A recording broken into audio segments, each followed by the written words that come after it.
and introduce yourself. I am Tiffany Essenpries, a UMKC MSW student. Okay. And what I have done here is I'm projecting an implementation framework for the team decision-making model within the child welfare system of Missouri. As I began my research, I came to an understanding that there is a lower number of children in care within St. Louis, while there is an increased number of children in care in Jackson County.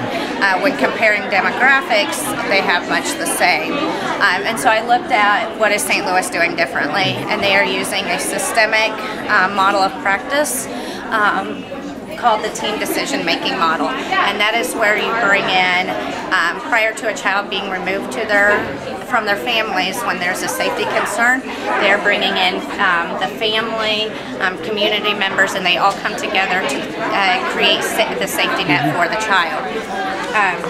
I then worked this through the NIRN implementation framework to help the state of Missouri understand how we could adequately implement this model of practice.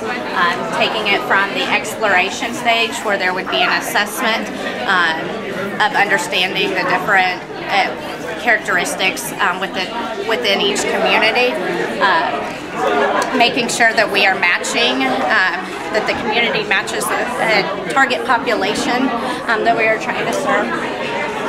And moving it on into the installation stage, which is where you get all of your resources together. You start looking at the implementation drivers.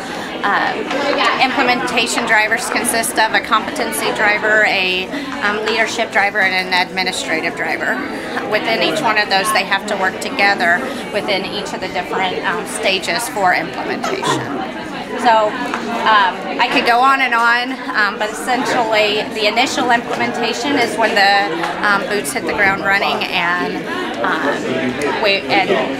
getting a transformation zone, where you start out with a smaller group of implementing this model of practice and then move it into a greater span. Full implementation occurs when at least 50% of the state is implementing this model of practice with sustainability and fidelity. Thank you, Tiff.